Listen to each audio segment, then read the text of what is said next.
Yeah, let's let her. Let's do it, and then Yeah, we'll let's come go. and go. Okay. All right, here we go.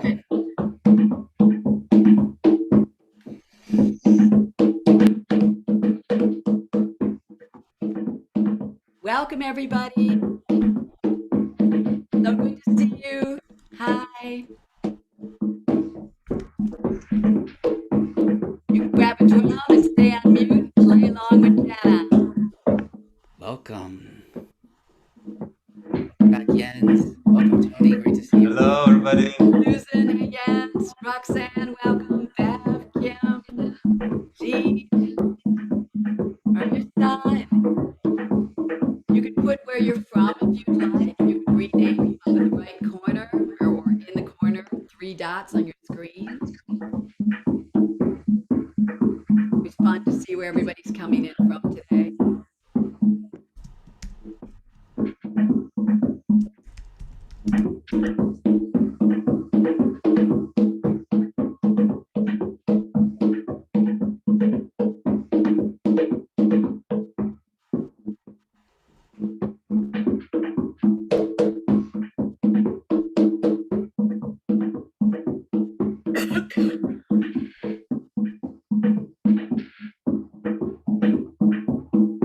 We lost Jana.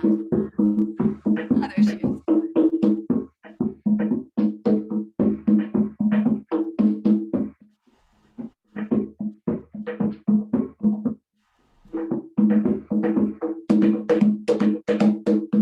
Welcome, Carolyn. Caitlin.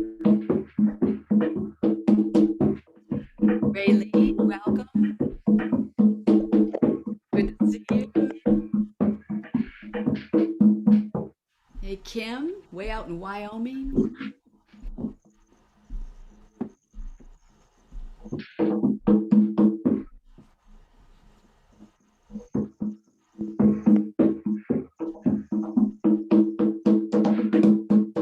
Welcome to Play Along with Jana.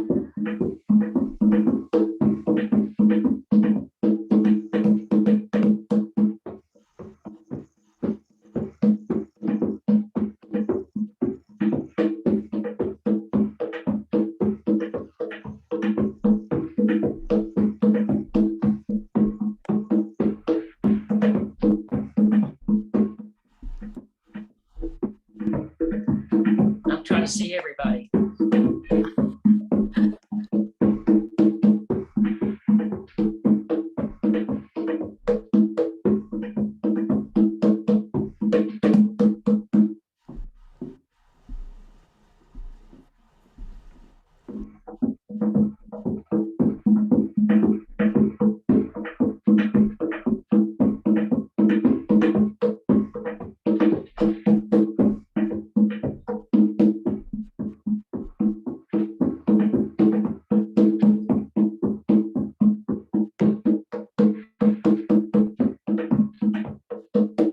Hey, Arthur.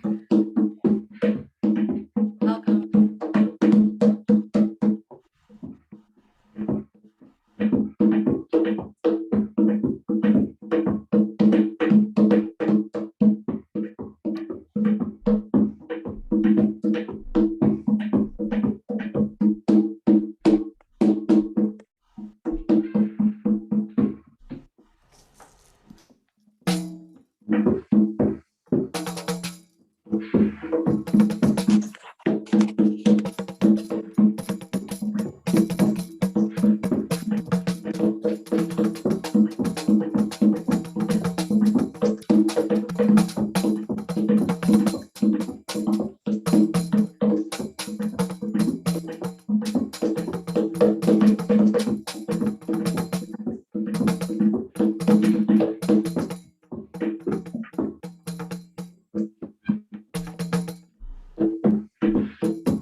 All right.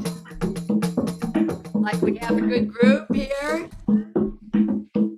Welcome, everybody. Yeah. Yay.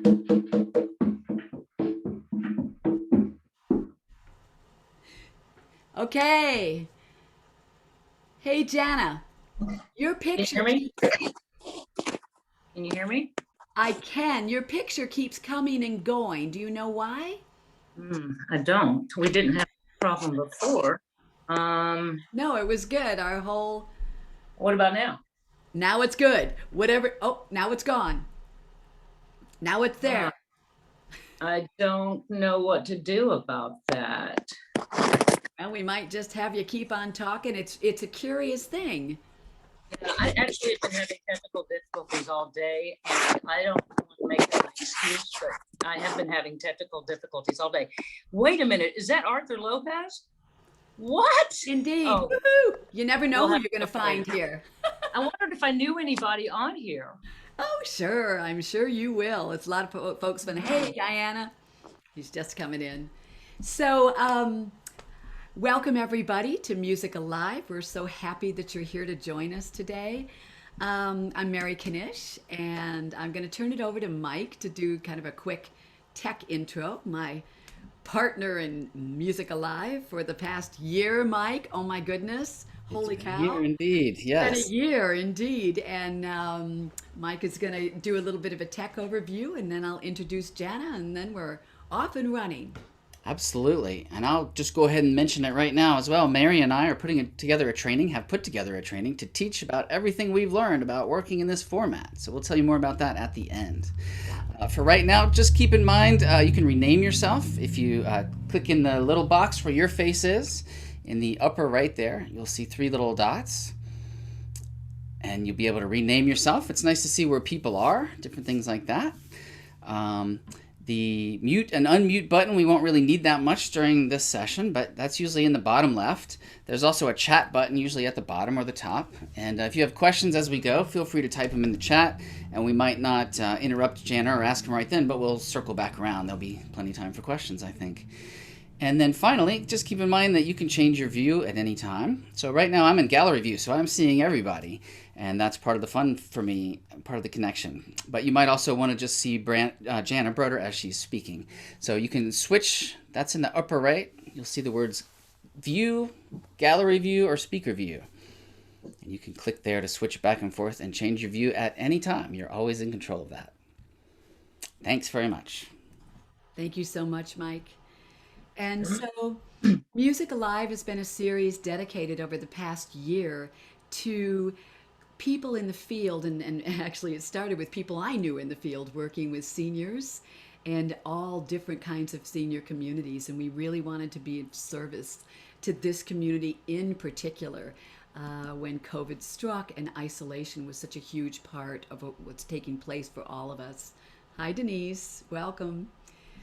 And so we are, and we will talk a little more at the end of the show today. We will be moving into opening this spectrum up. We're going to take a short break, and then we're going to come back and we'll be serving and focusing on all communities, all ages, intergenerational. And we kicked off 2 weeks ago with Simon Faulkner's new book. And we've been featuring Rufus Glasgow. Yes, last week was drumming with people with cancer and surviving cancer, and it was just a beautiful representation of what he'd shared in the book. And today we're so excited. It's another wonderful author from this new book coming out, and this is Jana Broder. And instead of reading the bio, I'm going to let her tell us about herself. But she has a beautiful body of work called Drum Magic. And welcome, Jana. We're just so happy to have you here. Thank you. I am so happy to be here for a few reasons. First, let me tell you about myself. 19 years ago, I had a wild, weird idea to start a business driving around Tampa with a trailer full of drums and hoping and wishing that people would pay me to drum with them. So no one thought that was a good idea, but I thought it was a great idea. And so I did it, and I didn't sleep for the first 5 years, but it was okay after that. And so now, year 19, hey, Phil. Oh, sorry. That's all right. I'm closing up. This will be the last year of Drum Magic, and this will be my last talk. Actually, you're hearing the last of Jana's wisdom. My past, before Drum Magic, I was a corporate caterer for 20 years in Atlanta, Georgia, my family's business. And from that, I ran away from home at age 38 and I moved to California. I had never seen a drum before. And when I woke up on the first day of consciousness after that long drive, I saw an ad in the paper actually for a women's drumming class, African drumming class with Serena Wolf. And I'm like, I don't know what that is or who that is, but I will be there. And I was there. It was every Friday. So I was there and I was obsessed, as anyone that knows me knows that I would become. And I started taking classes really a lot until, there was an advanced class. And then we made I think we had a little performing group. And we had a blast. I mean, and the whole time that I was taking those classes, this mind would not stop dreaming of ways to make this a business. The whole time.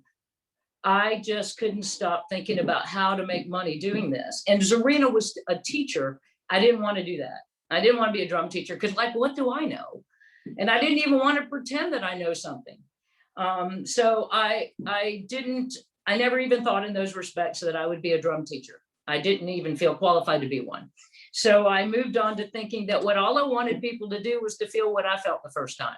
That's all I wanted to accomplish. I only wanted to drum with non-drummers. I didn't care who they were, how old they were, or how young they were. I didn't care if they were a Boy Scout, a Girl Scout. I didn't care if they were in prison. I didn't care if they were mentally handicapped, if they had one arm and lost their hearing. It didn't matter to me. I just wanted everyone to have that feeling that I felt the first time I touched a drum. Was that so much to ask? But at the same time, I wanted to make a living doing it. That was the part that was tricky. But I did it. And it was all fine. And I look back at that now, and I'm so happy I had those 5 years of no sleep where I worried if I even had enough money to put gas in my tank to go to the next gig. And then I just started, I made up what I do as I went along, mostly by people's facial expressions, or if they laughed at what I thought was funny, or if they, some things are appropriate in some places and not in others. So I learned most things that I learned by the School of Hard Knocks. I wish I had had me 20 years ago. Oh my gosh, it would have changed my world. There would have been so many mistakes I would not have made. But so I'm here now to tell you, I'm ready to teach other people, and I have been. Don't make the mistakes I made. And one of the things I became really good at is different populations, drumming with different populations, because I wouldn't say no to any population. You're starting a business. I didn't care who it was. I was going to the 5-year-old birthday party, which I won't do anymore, but back then, anything. But one of my favorites, and always my favorite, was memory deficient seniors. Any type of memory center, any type of Alzheimer's center, any type of that kind of special care. They were my very, very, very favorites. And I really have never been able to explain why. I think it's because of the connection I can make with those people. I feel like they look at me and I can look right deeply into their eyes. I always hold their hands and I always tell them how beautiful they are. And I always tell them how nice their hair looks today and compliment their sweater. I just can't get over the love I feel when I'm in front of that population. And I've had an enormous amount of success in that population, but I had to limit myself on the numbers of those gigs I did per week, because it could not be more than 35% of my business, because I needed to make a living, and they're not known for deep pockets. And so, which was fine by me. I would rather do them free, truthfully. I'd rather go do a bunch of corporate gigs and let them pay for the old people to drum. But that wasn't always possible, although I tried that. I mean, I would say right in front of corporate gigs, the reason I charge you so much is so they can drum. So I've had to manipulate those kind of deals before, just because I want everyone to drum. So seniors and memory center and assisted living facilities are my favorite, but and I feel as though everything I've learned about that population is only through being with them. I've not been educated at all in this field. My education comes by being in front of them. So having said that, I've taken my business to heights that I never dreamed were possible. I never dreamed in a million years that I could make a living out of the this incredible feeling that I had one day with Zarina Wolf in 1998 or whenever it was. I never dreamed this could happen, but then it did. And then Drum Magic was this enormous monster that I loved to tame. And I've come to the end of that now, and I'm so proud of where it was and where it's been. And, you know, I'm ready to explore now. So anyway, that's my bio. I've been working hard for 20 years to put Drum Magic on the map. And I think it is. That's a great bio, much better than I would have read. So that was awesome. Thank you, Jana. All the boring things. That's perfect. And you guys can read all the boring things on my website, drummagic.net, if you want to know more about me, what I did before and all that boring stuff, what I do for hobbies. I could have given you all that, how I was a member of the YMCA and whatever. Anyway, should we get right on into the topic? Yes, let's go. Yep, we're ready. We are yours. Okay. So you guys are all muted, but I like this to be interactive. So hit that button with questions, Michael, throw them at me. And I just want to make sure that in our hour of time that I cover any question you might have. I don't want to waste your time. I want to make sure that if you have a question about drumming with this population, that you know. And I also want you to know that you are free to call me after this call at any point in time that you want to chat about this. And you have personal stories you want to share with me, I'm there for you. I can talk. Thanks, Jana. Okay, so it's kind of popular nowadays to sort of be involved in seniors in one way or the other, and especially here in Florida. It's hard to be in business, in any business, and part of your business model isn't approachable or have a clientele of seniors. I'm approached every day by brand new opening senior centers. About half are memory centers. About over half, 70 or 80% of them are levels of care. Memory center in this building, assisted living in this building, well-aging seniors in this building, active adults. So they keep them very separate. And I try to get them to mingle them together, but they tend to keep them very separate. I think it's because the well-active seniors don't really want to interact with what could be. And I think that that's why they never want to come to the event. So I actually started requesting us have it in the building with the well-active seniors and inviting the memory center over. And then I got them to mingle. But, you know, that took me being proactive about that. I didn't like the fact that they felt like they were different. And they're not any different. They're just in different stages of their lives. And so I felt it was really important to have them all interact. And I didn't win that battle every time, but I requested it every time. And usually my clientele already knew it when I got there. I've been doing it long enough now. Some people have me monthly for 10 years. So they already know, oh, they're going to want it over here and they're going to want all of them to be put together. And that's pretty much what happens. I will tell you that well-active seniors aren't near as excited to do this activity as memory deficient and Alzheimer's seniors. They can't wait to try something new. But the well-active seniors need to go to Publix, or they have a golf tee, or they've got to get their hair done, and they have no time to experience what they should probably take a deep breath and experience, which is music or drumming. And when I drum with memory deficient seniors, the response through their eyes of familiarity, because music is familiar to everybody, even if you're not a musician or have any musical ability, as people like to say, but it's already in your body. So as soon as they start to engage with it, this thing happens in their eyes and their face, and they're automatically different. And that has always been my goal, to change what's going on when I walk into a senior center. I walk in there, they have them in a circle, and this is what they look like. Every one of them. Has anybody worked with this population before? Has anyone seen that scene before? Yeah. I don't like that. because that's going to be me one day. I'm going to be sitting in a circle wondering what's going on, and I'm going to be sleeping in a corner like this. And I'm probably going to be waiting to hear something. And that makes me very sad. So I walk in there and I start making noise. And I put drums in front of them. And when I put a drum in front of them, I pick up both of their hands and I put them on the drum. And then I put my hands on top of their hands and they sort of wake up. And I say, we're about to make music or something like that.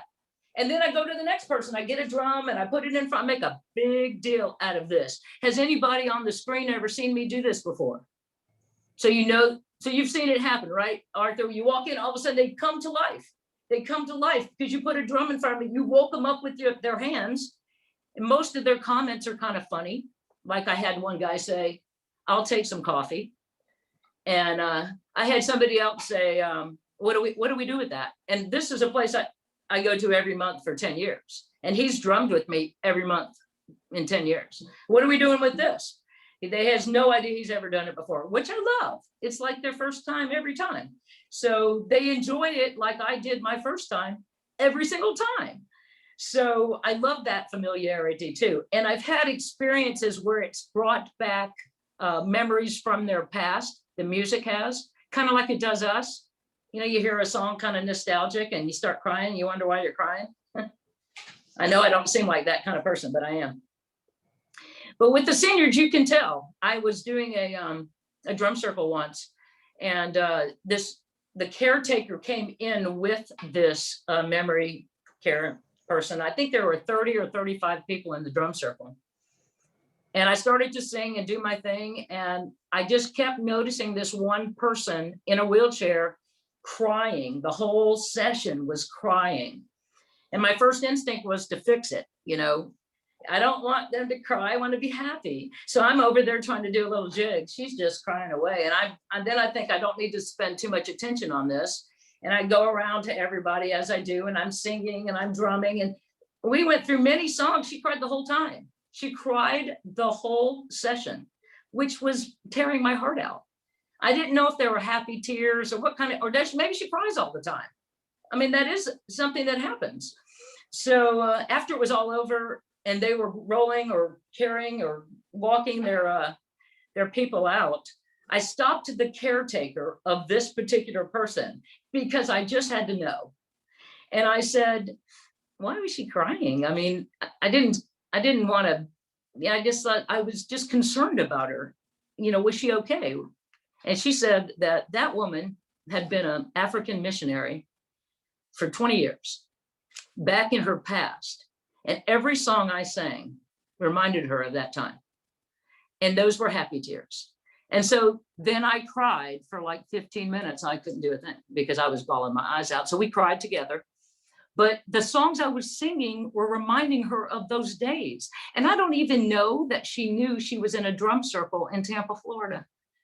I think she thought she was there. I mean, you could almost see her there with the tears flowing from her eyes. And all I was doing was drumming and singing. And I had all of their hands on their drums. And of course, they thought they were drumming, but they were sort of just drumming, you know, what they do. And they were all in this blissful state, and she was crying. And when I saw that, the first thing I did was try not to judge myself for judging the situation. Because of course I thought maybe I was playing too loud, or maybe she wished she wasn't at the drum circle today, and maybe this was annoying her. We all have those days. And none of that was true. The only thing that was true is she was happy. So that made me want to book more of these. You know, it made me break my rule of 35%, although I really tried to keep it at 35%. But, you know, I find it a valid test. I mean, it's really hard to have a really true, meaningful measure, you know, a measure of what this does. How do I measure that? I can't measure happiness or tears. I can't measure their facial expressions. I just know that it changes them. And I do notice that my group sizes, which are low sides on seniors, were 30, and on the high side was probably 60, 65. I never did a group of 5 or 6 or 12 even. They're always huge groups. And so it was interesting to see them react to each other. But I felt like what they were really doing is going to a place and time where they were interacting with music in their life. And so wherever that was for the individual person, as much as a drum circle is about the connection of that sound, they were all in their own little world. And they were connecting by the music. They were entrained by the sound because it sounded just fine. But you could see it. They were in dream world. And that happens every time. It didn't just happen that day. It happens every single time. That doesn't mean they're all these great, wonderful experiences. I mean, who hasn't had the stop, make it stop? I mean, right in the middle of a drum circle before, I've had a woman just couldn't take it. And I often think that, especially with the senior population, they're on medications that make their ears ring, and I wouldn't want to drum either. And I stop the drum circle when things like that happen, and I invite their caretaker to take them someplace more comfortable, because that's kind of hard to drum through that. Not to mention, it's distracting.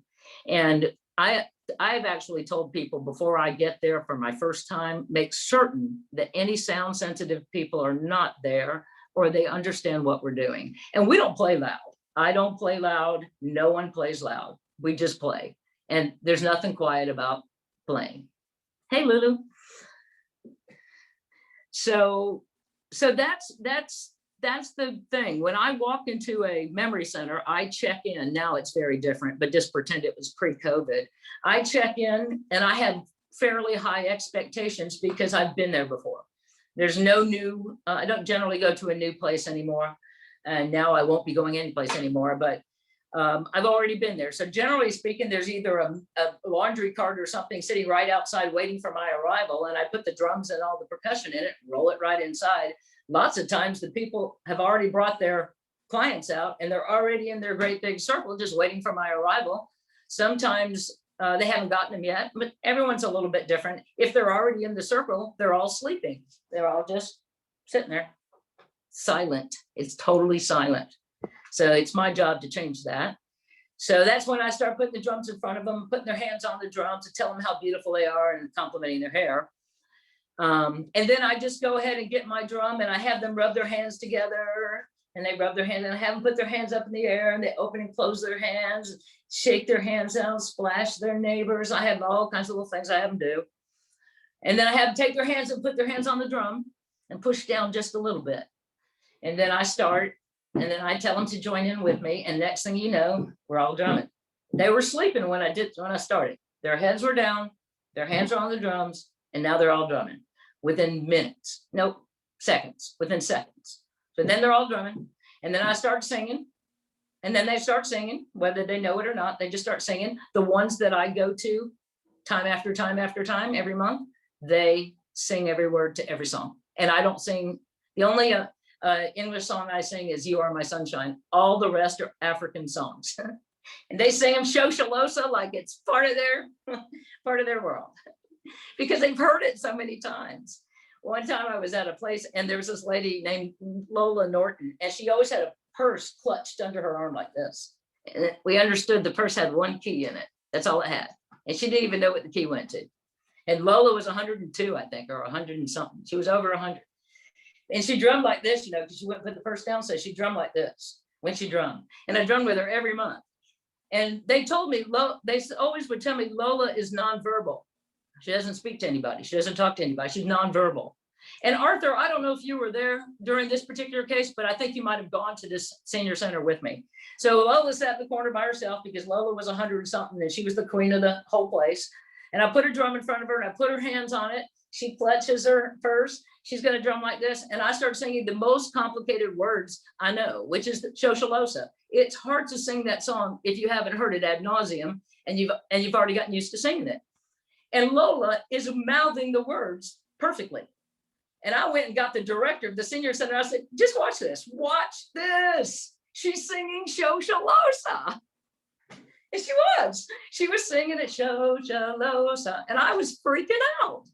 that this 100-something-year-old woman that doesn't even know how many children she has or what's in her purse. She has no idea what her kids' names are or her address. And she was singing an African song that I sing to her once a month. I was shocked by that. And all of these things that would happen would just teach me more about why we should all be drumming with these people. That's a moment she has never had before. And she's gone now, but Lola Norton's life was changed with that drum. Her favorite time of the month was drum day. The directors would tell me she never would miss the day I was going to be there, ever. She didn't want to miss that. And that, I'm not that great. I'm just like you guys. I'm just not that special. But they took that much from 40 minutes or 45 minutes with me and the drum. And all of a sudden they're changed. They can't wait to do it again. Their hands feel better. They're warm again. You ought to hear some of the comments that come out of their mouths. Now, memory deficient people don't know a lot, but they know what they feel like. They know when something hurts. You know, they know when they're happy. They know when they're sad. You know, they know a lot. And they know a lot at different times of the day, too. Sometimes they seem totally fine. And next thing I know, they're chasing me and pinching my butt in the middle of the drum circle. I've been chased many times. That's just what they do. And I handed this lady a tambourine one time and she bopped me on the head with it because that's what you do. And it's not that she had any ill intention. That's just what you do. I mean, I got so excited when I would go to a memory center because I knew that the excitement level for me, I mean, it's a selfish reason to want to go, but it was just so amazing for me. It was a level above. I would walk out feeling great. And also I feel like I got to work out because those darn seniors never help unload that trailer. Anyway, I personally love doing them. I always worked harder for them. It's the hardest work I did and the most rewarding. You know, a corporate gig can pay 10 times that much and it'd be so much easier to do. But a senior community, especially a memory deficient community, I loved it. I had to work so hard for my $300 and I had to unload every drum and put a drum in front of every person, reload every drum and tell every single person how beautiful they were. And my last question that I would ask every one of them, and most of them could answer, I would say, today when you came to drumming, you felt like, and now you feel like, and so they had to give me 2 words. And I asked this question at the end of every drum circle. They had to tell me how they felt when they came in, which was usually sleepy, tired, I don't remember, what are you asking me, something like that. And the answer at the end was always, I feel great. I feel wonderful. I love this. This is great. I mean, they were easily able to express how they felt. And then I felt great because they felt great. So I wanted to go back. It's a good time for any questions you might have. Does anybody have any questions? There's one in the chat about instruments, drums, or what configuration you're using. Everybody gets a djembe. Some people get one mallet, and that's carefully monitored because mallets can be weapons and lollipops. So those are the 2 things I have to be very careful about. I mean, I have seen a mallet fight, you know, never with children and never always with seniors. But I only want them to feel the drum. I want the skin to be on their hands. I want them to feel the vibration. I want it to warm their hands. I want it to go up their arms. You know, I really want them to feel it in their arms. So I encourage everyone to drum. Now, of course, there's exceptions. I've cut the bottom of my djembes, 2 or 3 of them that were cracked.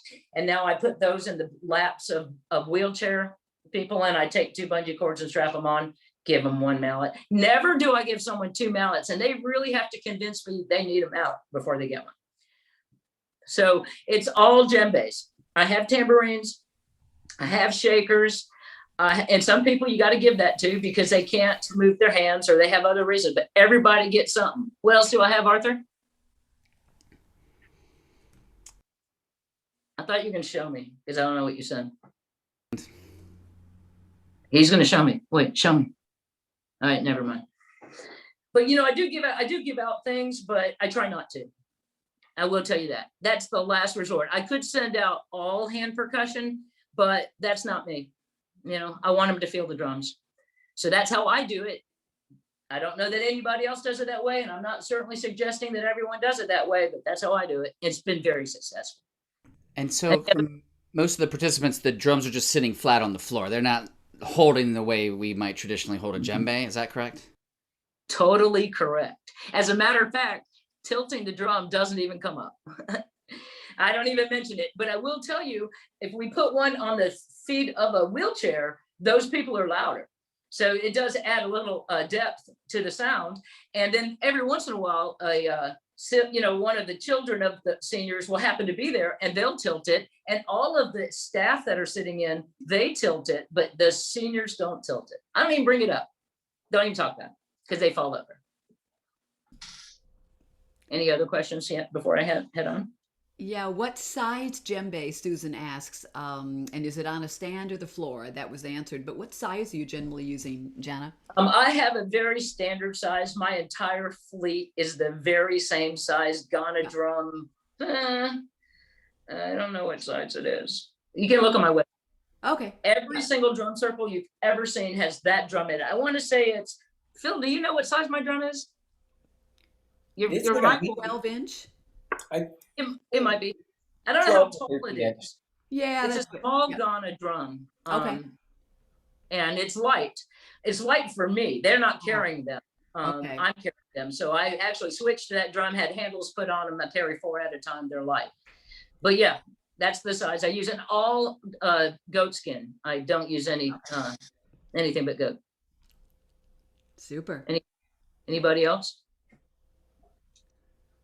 So I will tell you that I've been concerned in the years of all the people that don't drum with seniors, and specifically memory deficient seniors. It's disappointing to me. Some people are very afraid of that population. I don't know why. I really don't know why. I know that I've had facilitators that I've trained, and I have trained many facilitators in the 19 years of doing this. I've had facilitators tell me that they did a senior center once and it was so terrible they won't go back. I've had facilitators tell me that they can't get into a senior center. They're not being invited into a senior center. I can't fend them off. I can't keep them. I'm trying to limit to 30 to 35% of my business. That's almost impossible. It never stops. I have to sorry, I'm booked that month. How about the following month? I mean, they're not going anywhere. So I can manage my calendar with seniors, and I can't manage my calendar with schools, with Boy Scout troops, with corporate team building. I clear my calendar for those. So it's easy to manage the calendar around the seniors. And so anyone that says that they can't get in, call me. I'll tell you my secrets. There are some secrets. One would be try not to go in under the entertainment budget, because there isn't one. They've already spent it. It's $200. They all get $200, and I'm not going anywhere for $200. Yeah. So that's already going to be your first problem. Number 2, you're only speaking with the second lowest person on the totem pole, which is the activities director. The lowest person being the cook. So you're the activities director and you're the owner of this company talking to the cook. You're not going to get in the door. You got to bypass all that. You got to get to somebody that does therapy, or you got to talk to somebody that wants to do something really cool in their building that's going to bring, all they care about is filling the beds.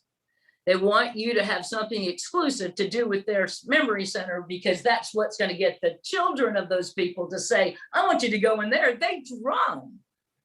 So you have to get to the marketing person and say, listen, you want to be different than all the rest of the senior centers?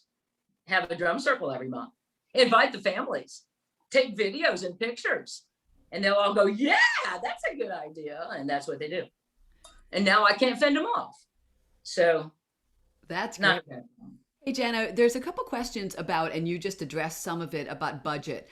Do you have a standard fee for these memory centers? And do you see what's in their budget? And Tony says, I live in a very poor area and wondered how to deal with this.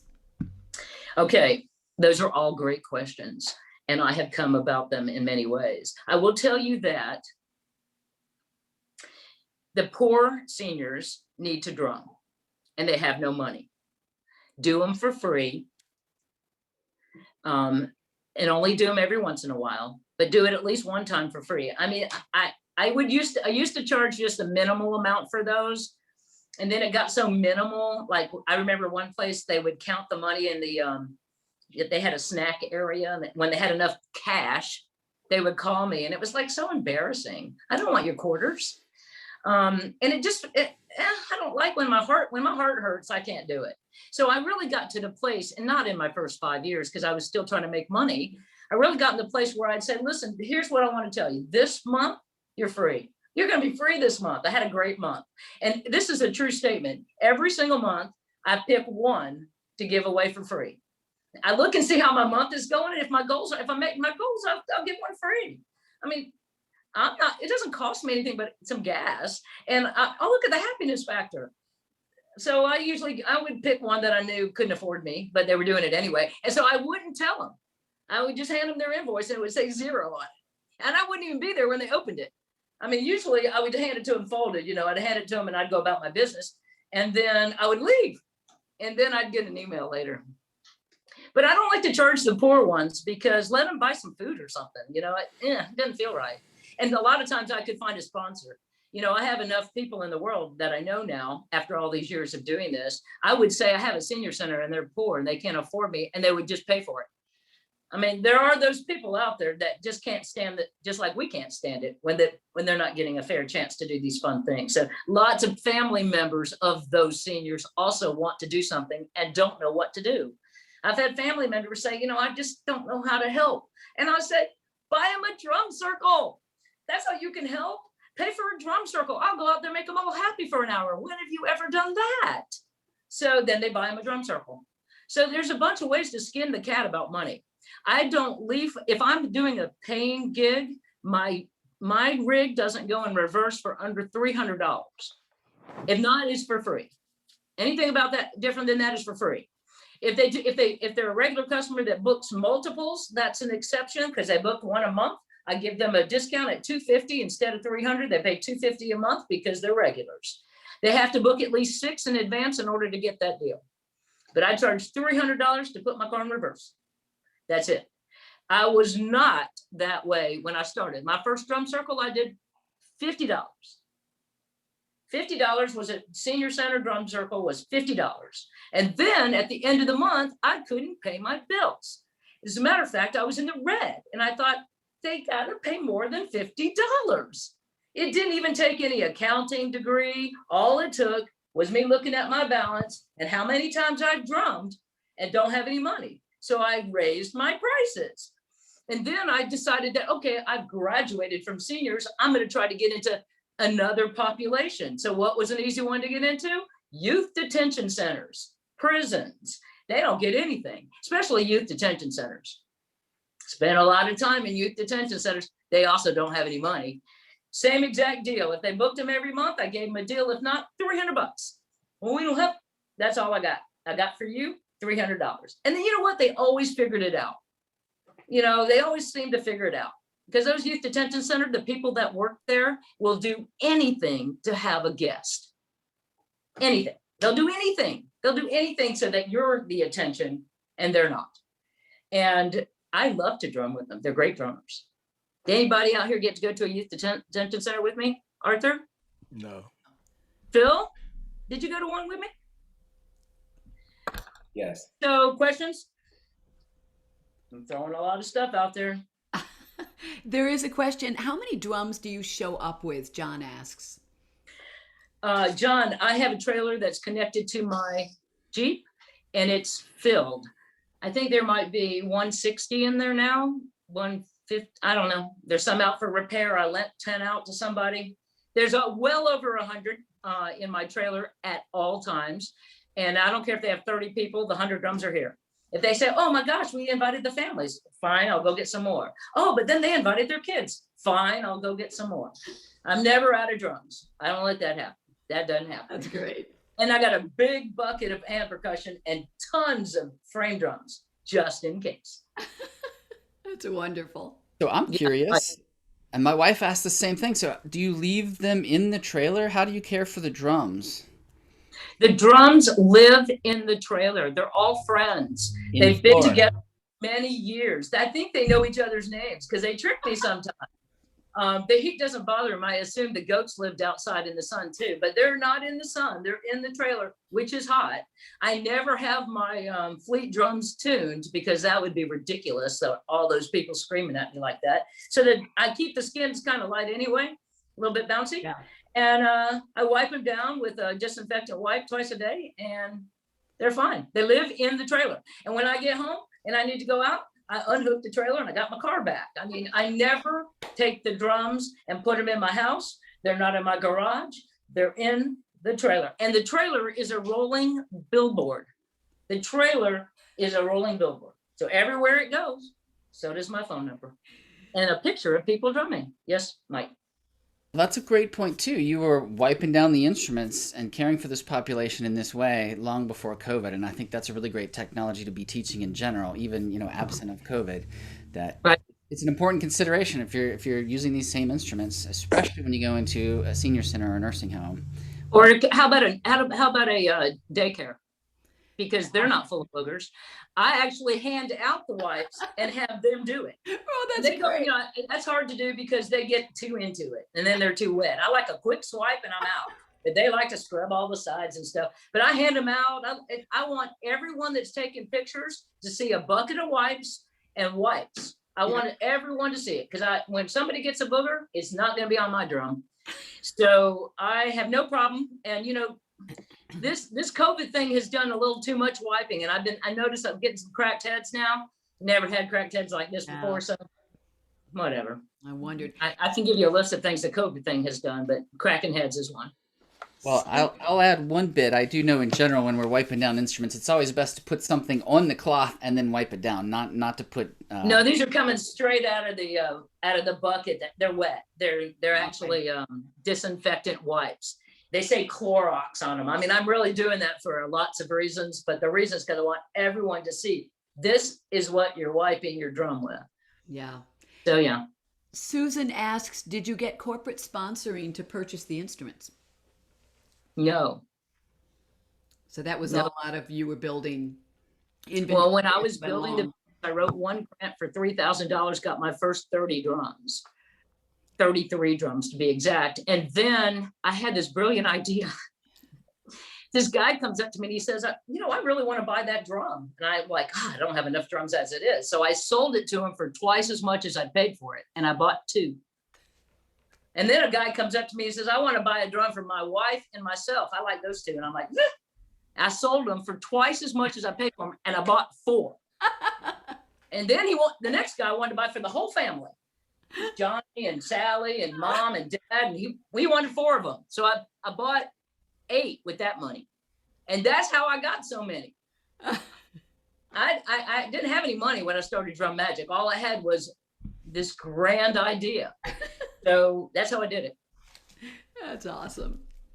Yeah, Mike. I think we've gotten through most of the question or all of the questions, I think. Oh, I want to mention, we have just a little bit of time left. I want to mention the drum circle book by Simon Faulkner that's coming out March 18th. We had him as a guest a couple of weeks ago, and Jana is the author of one of the chapters in that book. So the book is called Drum Circles for Specific Population Groups, and I'll put it in the chat here. Yeah, and I also put it up on my screen. So if you want to look at the I front, think you can pre-order it now. yeah, I think it's ready for it. So if you want to see it when you can look at my screen on speaker, and it is there big, so you can see what the cover looks like. So hopefully, yeah. And Hey, go ahead, Mike. well, I think you really have a deep understanding of how it's not just about the drumming and what we do with the drums. So just anything else you want to add about that or about your chapter in the book? I'd love you're dispensing great wisdom. Thank you. Thanks. It's really not about the drumming. And I can only say that through my own experience because I'm not a drummer. I was never a drummer. I was never a musician of any kind, really. I'm a self-taught guitar player and I sing a lot, but it was never about the drumming. And I think there's a lot of emphasis that it's about the drumming. And I think when you make it about the drumming, people like my friend Lola Norton would never drum. Because if you said, Lola Norton, do you want to drum today? Lola Norton would say no. But if Lola Norton's in a room and someone puts a drum in front of her and picks up her two hands and puts them on the drum and starts singing to Lola Norton wants to drum and sing Shoshalosa. So it's not about the drumming, but we got to stop not doing it because they don't want to. We got to put their hands on a drum. They don't know what they don't know. So true. Yeah. Can you share one of your biggest challenges? With that population or in life? Particularly with that population. I'd love to hear. It's always interesting to hear. My biggest challenge with that population is the staff that works with that population. Okay. I don't like what I see. And so that's my biggest challenge, is not saying something or saying something. And most of the people that work there are minimum wage, right out of school, maybe. I mean, some of them, I don't like what I see. Yeah. And that's my biggest challenge. It hurts to see some of the things I see. Yeah. I want to go and take care of every single person in every single building, and I just can't. And that's a challenge. Do they join you, Jana, in the drum circles? Do they join? Do they join the circles with the seniors? Are you able to have the? Oh yeah. Good. Well, they're required to. So yes. Oh, yeah, good. And do they join dance, joyfully? Do they get something out of it? And good. They do. Yeah. I'm one of their favorite days of the month too, because it's a time when they don't have to do anything really. They should love when there's extra activities, and generally speaking, they do, because I'm there and they don't have anything to worry about. But I've seen some things I don't like to see. Yeah. So part of what I'm hearing though is that you're communicating, so the staff understands it's not full on break time. They're still participating, but it's enjoyment time for them. It's something different and hopefully much easier for them. So, making it accessible to them so that hopefully they're on board as well. That's right. And usually after the first time, they love it. So, but they're grumpy as a whole. It's a hard life. And, I imagine day in and day out, it's not an easy profession. Right. So that's right. Challenging. Yeah. Wow. What, anything else in closing that you'd... We have a quick hand up here. I see Arthur's hand up. Oh, good. Okay. Arthur. Jana, I just wanted to say thank you. She's the one 10 to 12 years ago when I first started in the business, after I learned the art of drum circle facilitation with Arthur Hull, that she took me in. I was looking, there was nothing about the drumming business. Okay. Nothing 10 to 12 years ago.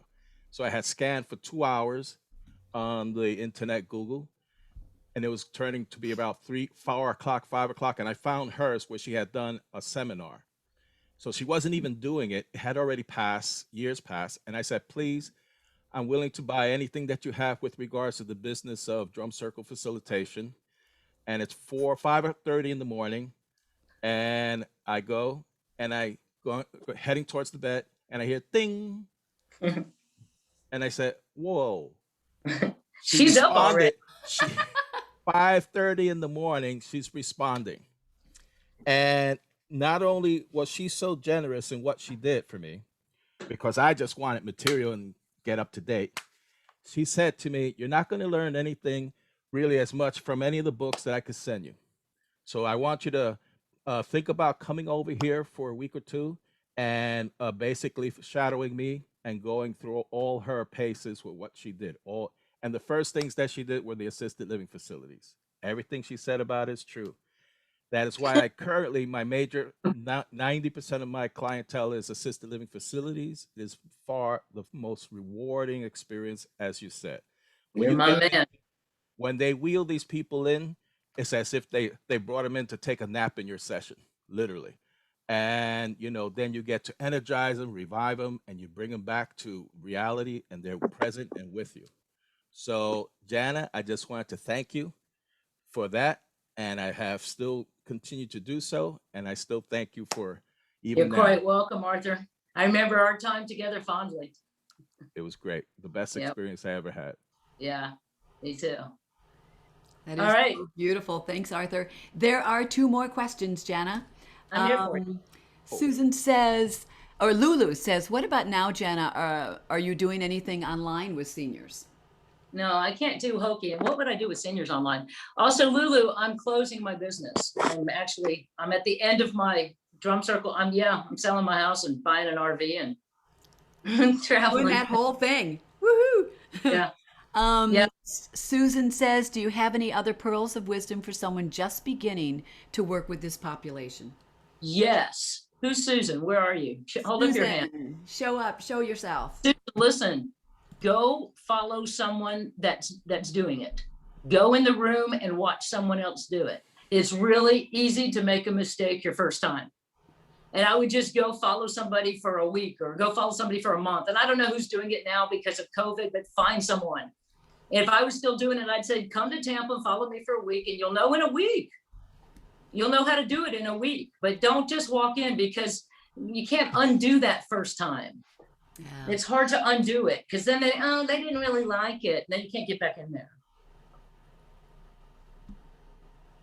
And so you had a video too. I'm going to put in the chat here of you working with older adults. So everybody make sure you check that out. Drumming to their own beat. Anything you want to say about that? You know, that's a group that I do monthly. I just love that group. And they're in 3 different buildings, but the building that filmed it for their marketing team is you'll see, they're seniors, but they're just a happy group of people.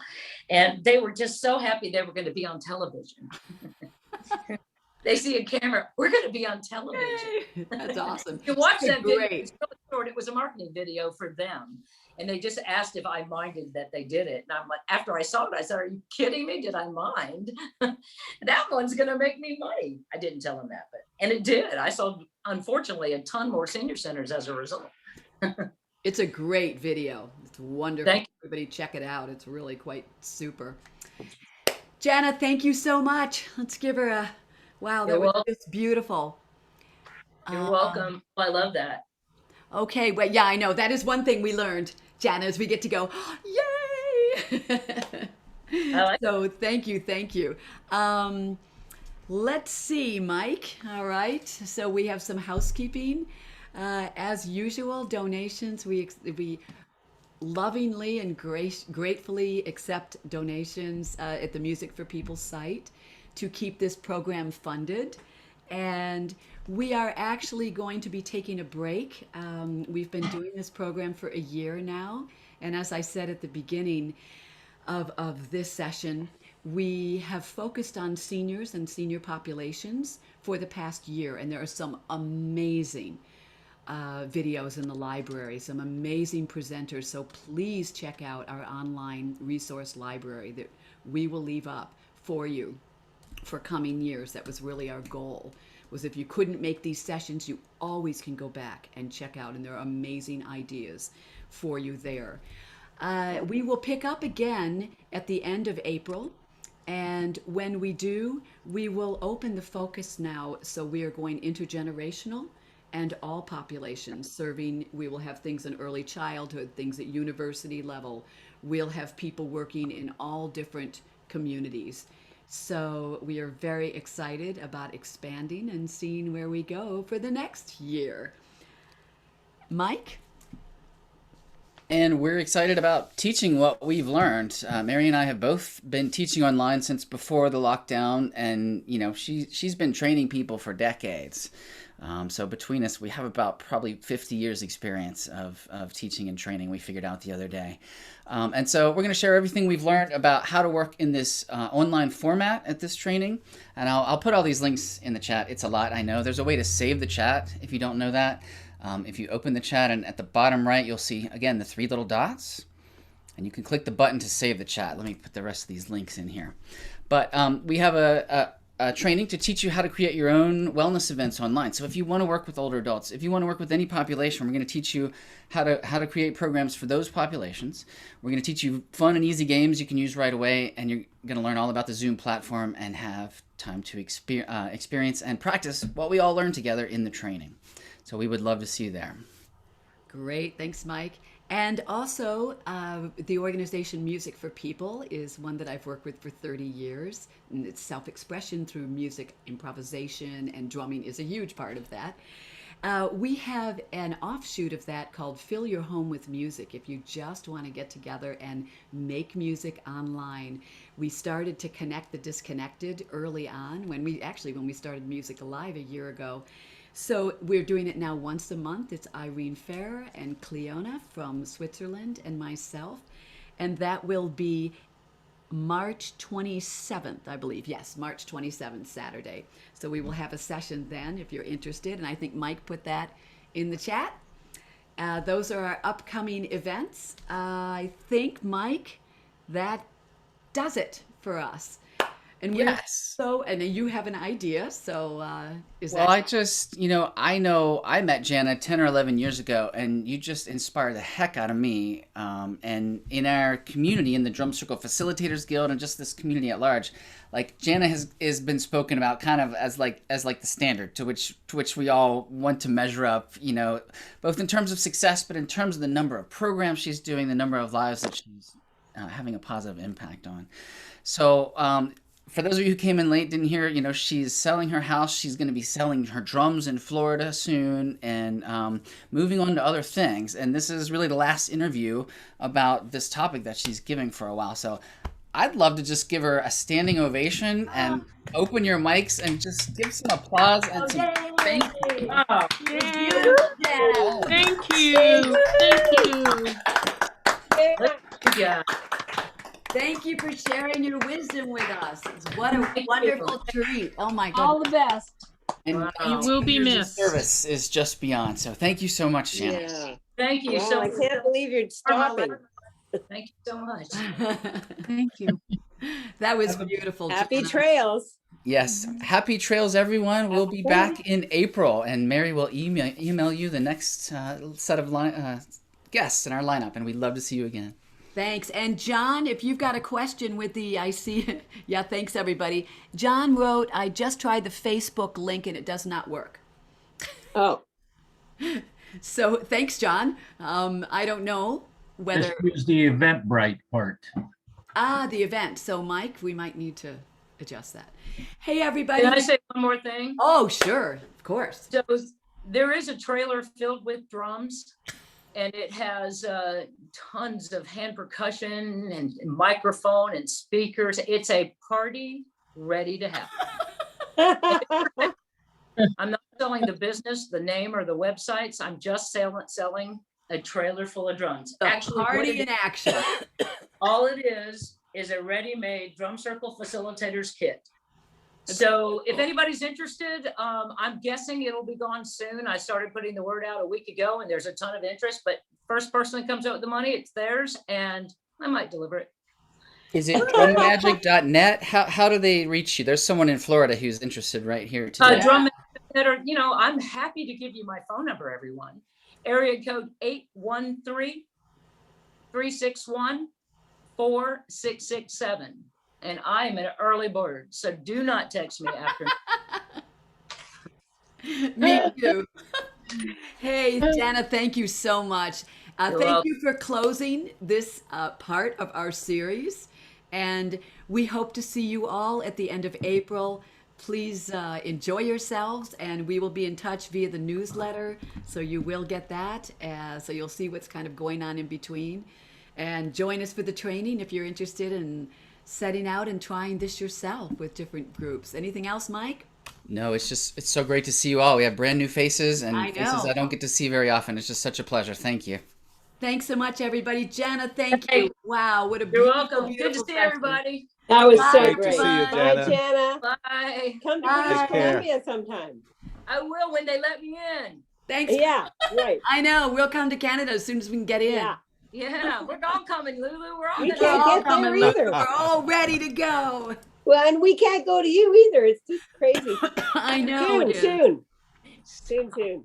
All right, I gotta go walk my pupper. She's All driving right, me. Jana, thanks me so too. much. Have a great Yeah, evening. bye. It was Thank you. wonderful. Talk to you Thank later. you. Take care. Thanks, everybody.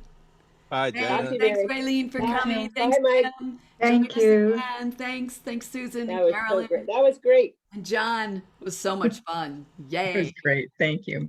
Wow. Just a Night, John boy. Lulu, do they have anyone in Ottawa that because you can fly across the nation. And I have a girlfriend that I went to university with.